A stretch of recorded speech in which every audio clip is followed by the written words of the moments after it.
قیام پاکستان کے وقت بلوچستان 5 آزاد ریاستوں میں تقسیم تھا۔ کلات سب سے بڑی ریاست تھی۔ اس کے پاس بلوچستان کا 20% رقبہ تھا، جبکہ باقی 80% علاقہ خاران، بیلا، مکران اور برٹش بلوچستان میں تقسیم تھا۔ کلات ریاست 1405 میں بنی اور وقت کے ساتھ ساتھ اس کی جغرافیائی حدود افغانستان میں قندھار، ایران میں بندر عباس اور کرمان تک پھیل گئیں۔ کراچی بھی اس کا حصہ ہوتا تھا۔ اس زمانے میں کلات میں بلوچ اور براہوی دونوں قبائل آباد تھے، لہٰذا کلات کو بلوچ براہوی سلطنت کہا جاتا تھا۔ انگریز نے 1876 میں کوئٹہ پر قبضہ کیا اور یہاں چھاؤنی بنا لی۔ انگریز نے بعد ازاں کوئٹہ سے ملحقہ علاقے خان آف کلات سے لیز پر لے لیے اور یوں برٹش بلوچستان وجود میں آ گیا۔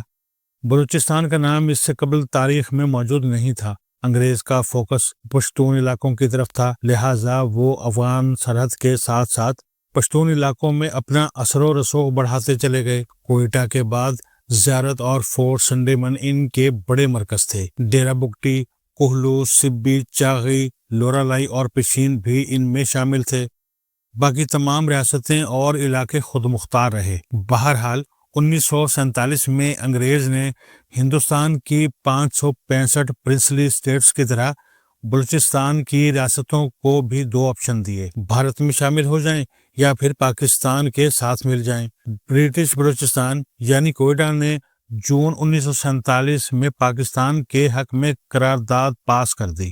نواب آف خاران نے لیڈ لی اور یہ پاکستان میں شامل ہو گئے۔ چند دن بعد ریاست بیلا اور مکران بھی پاکستان میں شامل ہو گئی۔ یوں کلات پیچھے رہ گئی۔ خان آف کلات میر احمد یار خان اپنے سرداروں کو قائل کر رہے تھے، لیکن اس میں بہت وقت ضائع ہو گیا۔ اس دوران آل انڈیا ریڈیو نے کلات کے بھارت میں شامل ہونے کی خبر نشر کر دی۔ اس سے افراتفری پھیل گئی۔ خان آف کلات نے قائد اعظم سے ملاقات کی اور 30 مارچ 1948 کو پاکستان میں شمولیت کا اعلان کر دیا۔ اس اعلان میں ان کا خاندان اور دوسرے سرداروں کی رضامندی شامل نہیں تھی، چنانچہ میر احمد یار خان کے بھائی پرنس عبد الکریم خان نے بلوچستان نیشنل لبریشن کمیٹی کے نام سے گوریلا تنظیم بنائی اور بغاوت شروع کر دی۔ پاکستان نے BNLC کو کچلنے کے لیے بلوچستان میں فوج داخل کر دی اور اس کے بعد بلوچستان میں کبھی امن قائم نہ ہو سکا۔ اس زمانے میں مشرقی پاکستان آبادی کے لحاظ سے بڑا صوبہ تھا، باقی صوبے چھوٹے تھے، چنانچہ الیکشن کی صورت میں مشرقی پاکستان کے MNA زیادہ تعداد میں اسمبلی آ جاتے تھے اور یوں حکومت بنگالیوں کے پاس چلی جاتی تھی اور یہ اسٹیبلشمنٹ کو سوٹ نہیں کرتا تھا۔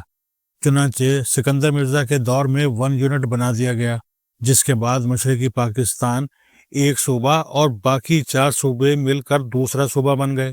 بلوچستان نے اس سے تسلیم نہیں کیا اور یوں یہاں دوسری مرتبہ بغاوت شروع ہو گئی۔ اس بغاوت کو کچلنے کے لیے فیلڈ مارشل ایوب خان نے بلوچستان میں دوسری مرتبہ فوج چڑھا دی۔ کلات پر قبضہ ہو گیا اور خان آف کلات کا محل لوٹ لیا گیا۔ اس کے بعد پے در پے آپریشن ہوتے چلے گئے، یہاں تک کہ نوبت جعفر ایکسپریس پر قبضے تک پہنچ گئی۔ ہمیں آگے بڑھنے سے قبل 2 حقیقتوں کا ادراک کرنا ہوگا۔ پہلی حقیقت بلوچستان کی جغرافیائی صورتحال ہے۔ بلوچستان ایک بنجر اور بیابان علاقہ ہے، جس کی وجہ سے ماضی میں یہاں کسی بڑی طاقت نے قبضے کی کوشش نہیں کی۔ سکندر اعظم سے لے کر برطانیہ تک کبھی کسی بڑی فوج نے یہاں سے گزرنے کی غلطی نہیں کی۔ اس کی وجہ چارے، پانی اور خوراک کی کمی تھی۔ ماضی میں فوجیں گھوڑوں پر سفر کرتی تھیں اور گھوڑوں کو چارہ اور پانی درکار ہوتا تھا، اور بلوچستان میں یہ دونوں نہیں تھے، لہٰذا بلوچستان کو ماضی میں کسی بڑی یلغار کا سامنا نہیں کرنا پڑا۔ تمام طاقتوں بشمول مغل اور برطانیہ انہیں آزاد تسلیم کرتے رہے اور انہیں ایران اور افغانستان کے بفر زون کی حیثیت سے وظیفہ بھی دیتے رہے، اور یہ مجبوری بلوچوں کے DNA کا حصہ بن چکی ہے۔ یہ جانتے ہیں ہم پر کوئی حملہ آور ہوگا اور نہ مستقل طور پر یہاں رہ سکے گا، چنانچہ یہ ہمیشہ دوسروں کی اس کمزوری کا فائدہ اٹھاتے ہیں۔ دوسری حقیقت، ایران کی صفوی حکومت سے لے کر دہلی کے مغلوں اور روس کے زاروں سے لے کر تاج برطانیہ کے نمائندوں تک ماضی کی تمام حکومتیں اور بادشاہ بلوچستان کے سرداروں سے ڈیل کرتے رہے۔ یہ سرداروں کو دے دلا کر راضی کر لیتے تھے اور یوں بلوچستان ان کے ہاتھ میں رہتا تھا۔ انگریز نے بھی خان آف کلات سے ہزاروں مربع میل کا علاقہ کرائے پر لے رکھا تھا اور یہ انہیں اس کا کرایہ دیتے تھے۔ چنانچہ بڑی طاقتوں اور حکومتوں سے وصولی سرداروں کے ڈی این اے میں شامل ہو گئی ہے۔ حکومت پاکستان بھی یہ غلطی کرتی رہی، اس نے ہر دور میں سرداروں کو ہاتھ میں رکھا۔ یہ کبھی ایک سردار کو اقتدار دے کر دوسروں کو کنٹرول کرتی تھی اور کبھی دوسرے سرداروں کو آگے لا کر پہلے سرداروں کو قابو کر لیتی تھی۔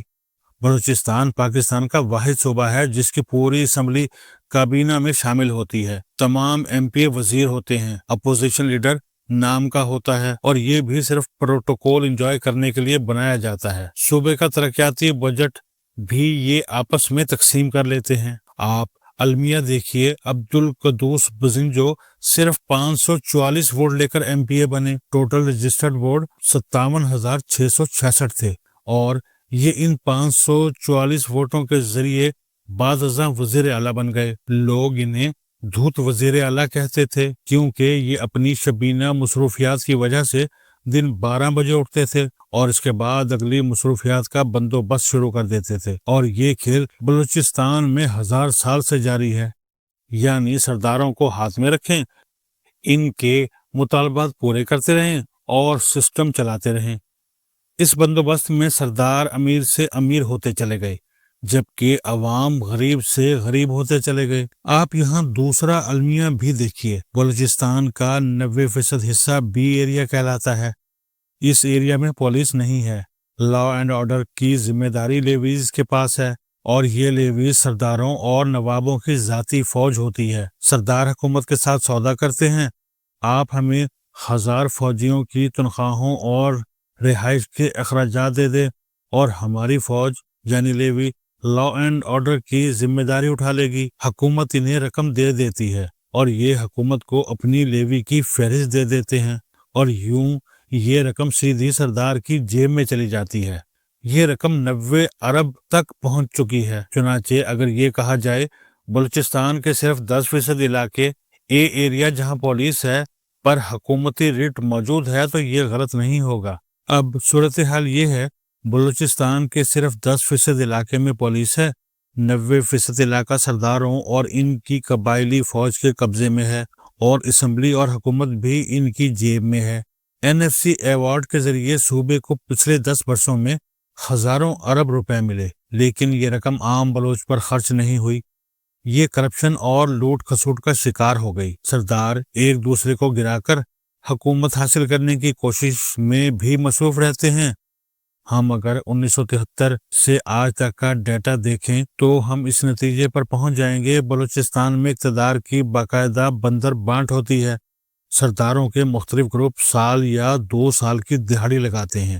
ایک گروپ اقتدار میں آتا ہے، صوبے کو دل کھول کر لوٹتا ہے، اس کے بعد رخصت ہو جاتا ہے اور پھر اس کی جگہ دوسرا گروپ آ جاتا ہے اور رہی صحیح دیگ وہ کھا جاتا ہے۔ ریاست بڑی حد تک اس کھیل کا حصہ ہے، یہ خاموشی سے یہ کھیل دیکھتی ہے اور اگر خدا نہ خواستہ کبھی کھیل رک جائے تو یہ اس میں کود کر اسے دوبارہ سٹارٹ کرا دیتی ہے۔ اس کا نتیجہ یہ نکلا، بلوچستان میں فرسٹریشن پھیل گئی۔ بلوچستان میں اس فرسٹریشن کی 3 وجوہات ہیں۔ پہلی وجہ سوشل میڈیا ہے۔ بلوچستان پاکستان کے اہم علاقوں سے کٹا ہوا تھا، عام بلوچ کو لاہور، کراچی اور اسلام آباد کی ترقی کا اندازہ نہیں تھا، لیکن جب موبائل فون آیا اور اس کے ساتھ سوشل میڈیا آ گیا تو محروم بلوچ نوجوانوں کو معلوم ہو گیا بلوچستان کے خشک پہاڑوں کی دوسری طرف جنتیں آباد ہیں۔ اس سے ان کے اندر کی محرومی بڑھ گئی۔ دوسری وجہ مواصلاتی ذرائع میں اضافہ تھا۔ جنرل مشرف کے دور میں بلوچستان میں سڑکیں بنی، کوسٹل ہائی وے کے ذریعے بلوچستان کو سندھ سے ملا دیا گیا، کے پی اور پنجاب کے ساتھ رابطہ سڑکیں بھی بہتر ہو گئیں، لہٰذا بلوچ نوجوانوں کو ملک کے دوسرے علاقے دیکھنے کا موقع مل گیا۔ یوں انہوں نے اپنے حقوق کی بات کرنا شروع کر دی۔ اور تیسری وجہ، بلوچ سرداروں کو محسوس ہوا یہ نوجوان جلد یا بدیر ہم سے سوال کرنا شروع کر دیں گے، چنانچہ انہوں نے ان کے سوالوں کو ریاست، فوج اور پنجاب کی طرف موڑ دیا۔ یہ انہیں خود کہنے لگے، آپ فوج، پنجاب اور ریاست سے پوچھیں، ہمارے حصے کی نوکریاں اور ترقی کہاں ہے؟ نوجوان سادے تھے، لہٰذا انہوں نے سرداروں اور اپنے سیاستدانوں سے پوچھنے کی بجائے ریاست سے پوچھنا شروع کر دیا، اور یہ صورتحال بھارت کو سوٹ کرتی تھی، لہٰذا یہاں سے بھارت بلوچستان میں کود گیا۔